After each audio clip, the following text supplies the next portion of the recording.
When you hear the sound of the bell, you know you're in the championship rounds with King Amin of Essex. So let's get to it.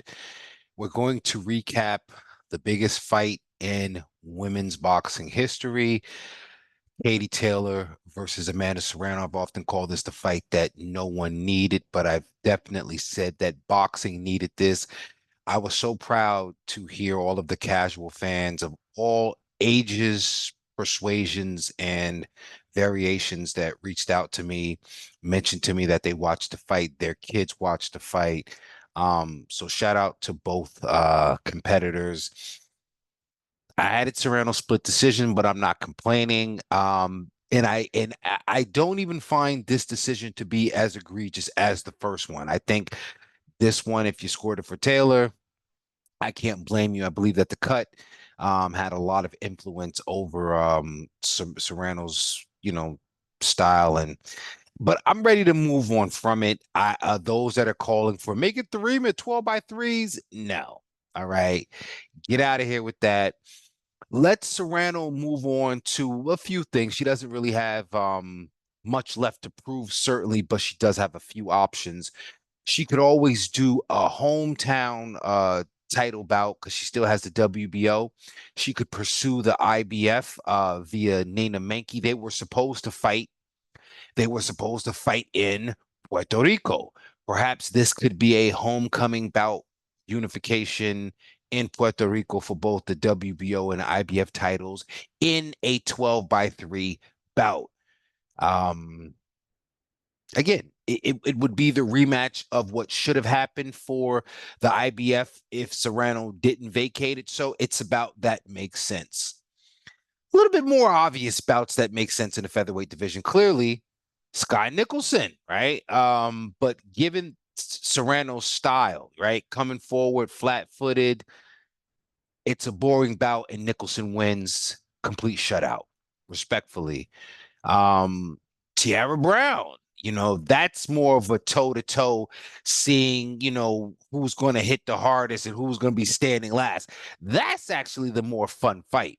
Amanda Serrano and Tiara Brown, but I doubt that Serrano believes he fought Stevie Morgan, right? If you thought Stevie Morgan had cachet or whatever the fuck you want to call it, you certainly should fight Tiara Brown. Um, so yeah, those are Serrano's options. Meanwhile, Taylor on the other side of things, really only one option for me. I know Michaela Mayer has an idea, but we got something for you, Mayer. We'll talk about that later. Really, one thing left for Taylor. She already stated that she does not want to defend her 135 pound or lightweight division titles.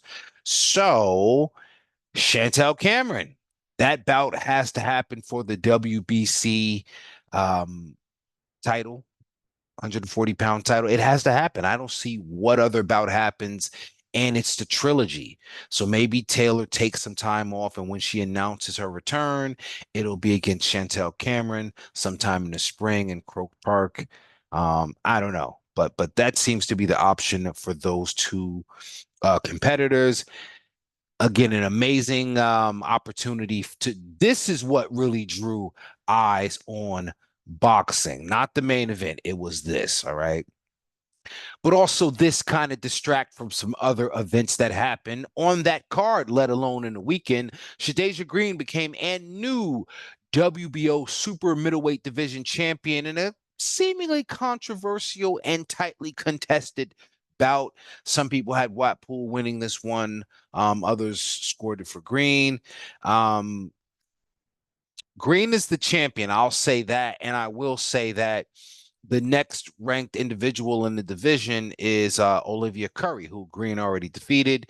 So maybe there's a title defense against Olivia Curry en route to, I stated this last week, maybe a title defense against Curry en route to a matchup with Savannah Marshall if they can draw her out and pick her off, so to speak. If not, um, then all roads lead back to the unified WBA and WBC super middleweight champion, and that is Franchon Crews-Dezurn. So, congratulations to Shadasia Green, and let's see how this win shapes the landscape for the rest of the super middleweight division. Of course, Green could always try and leverage that title for a bout with Clarissa Shields, who is respectfully, she's out here looking for an opponent like she's looking for a man, and vice versa. And somebody's got to take care of her, you know? So hopefully we can find a reasonable opponent. We'll talk about that later. The man thing. Shout out also to Gemma Ruig, who is the Cinderella woman. I believe she won a European or a Commonwealth title over the weekend. So salute to her. She's a consummate professional, not the flashiest record, but certainly a ready competitor. So congratulations to her and her husband, Danny Ruig, as well, her entire family and her entire team. All right. Also celebrating wins, both Stacia Suttles out of the Bronx. She won by unanimous decision against a pretty tough opponent despite the record. Also, Shira May Patricio from Hawaii had a win as well. So shout out to both those ladies. They were on a bout in Atlantic City. That's pretty much what happened last week. And let's talk about probably the most significant fight that was announced. And on the heels of some of the criticism against Boxer as a promotional company, especially with respect to women's boxing. Now, all of a sudden, Natasha Jonas is in action on, when is this, December 14th.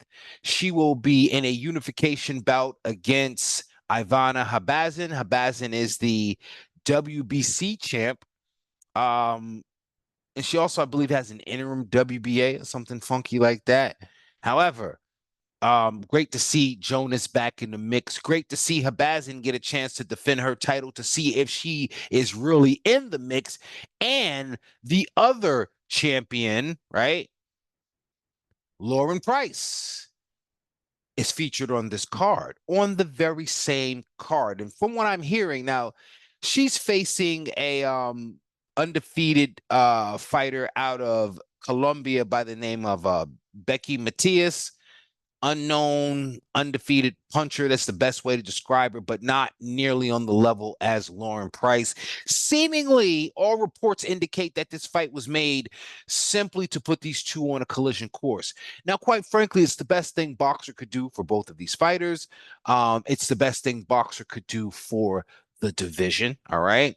Speaking of the division, despite Michaela Mayer fishing for a fight against Amanda Serrano or even Clarissa Shields, the welterweight division is tied up, my friend. So the best thing you or your promoter can offer you, what are you going to sit around and wait for the winner of Price and Jonas? You could do that, but you know, not very classy. In the meantime, I'm pretty sure it's nothing else going on for you. And I know you're begging for a fight with Clarissa Shields to prevent you from having to have a rematch with Sandy Ryan in the UK. But unfortunately, the way business goes, the likelihood is you'll be in a rematch against Sandy Ryan in the UK. Or Ryan will get back on track because she is #1 in the IBF. No, she's #2 in the IBF. All right. And she is, where's Ryan #2? Yeah, she's #2 in the IBF, and she's #1 in the WBC.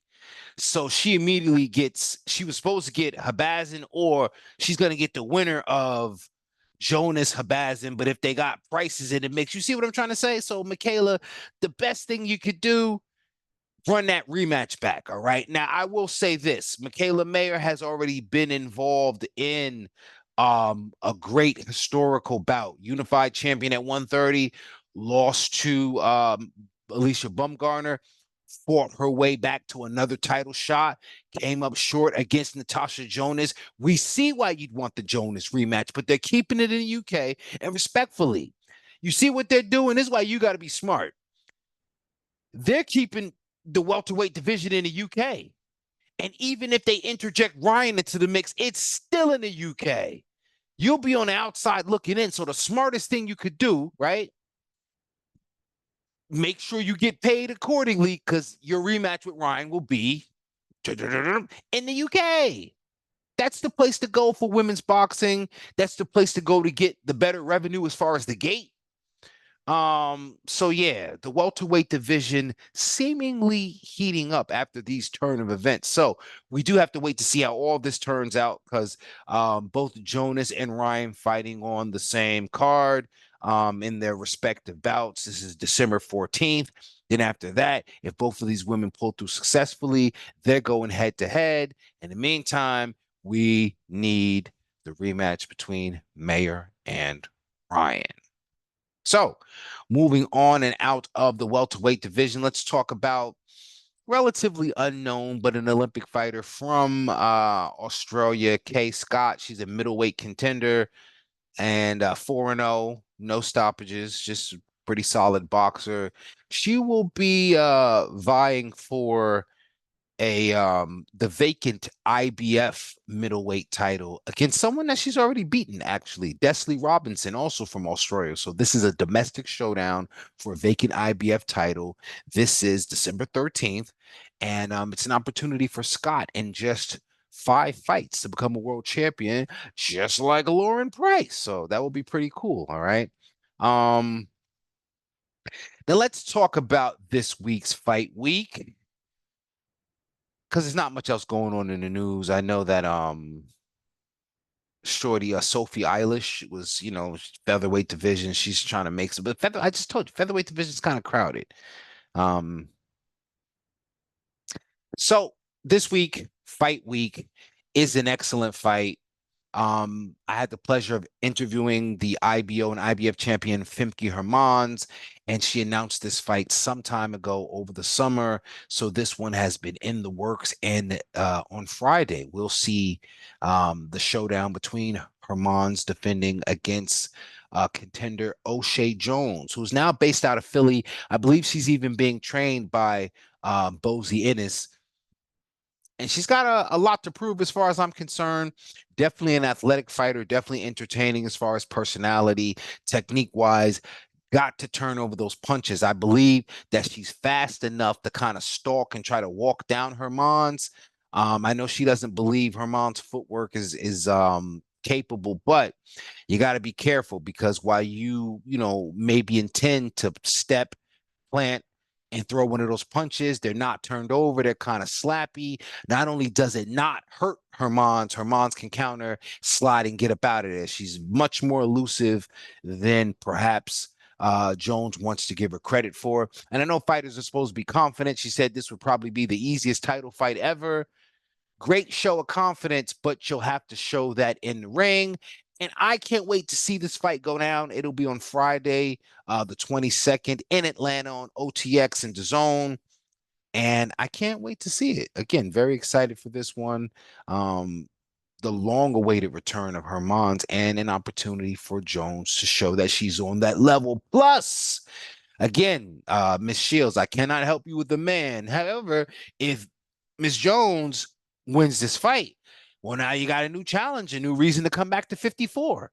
And then eventually, maybe that fight between Jones and Shields could land in Riyadh season because I believe, well, Natasha Jonas, I think, is the Ring Magazine 154-pound. So there's some things that could happen, but Mick Jones can certainly interject herself against a Natasha Jonas for that ring title in Riyadh.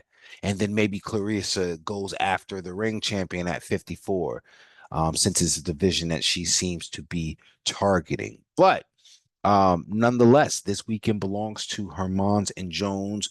Also belongs to Tiny Tina Rupert. Rupert, don't want to screw up her name, but only person that's ever screwed up her game is Senicia Estrada. Rupert is 3-1-1 with 3 KOs.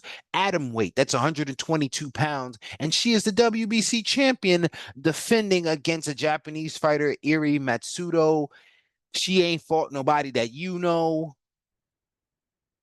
But Rupert is a hell of a fighter. So if I can find it, she's based out of Germany.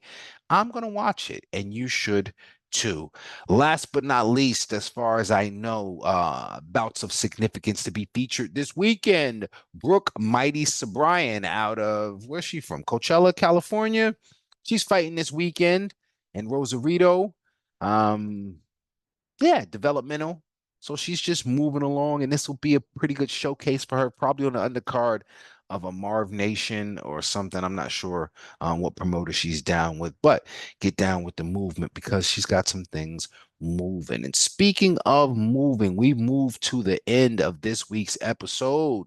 So be sure to drop a like, drop a comment, share this, and share the information that you've obtained because this thing of ours, women's boxing is boxing and it belongs to us. Again, thank you for joining me, and I'll see you guys next time.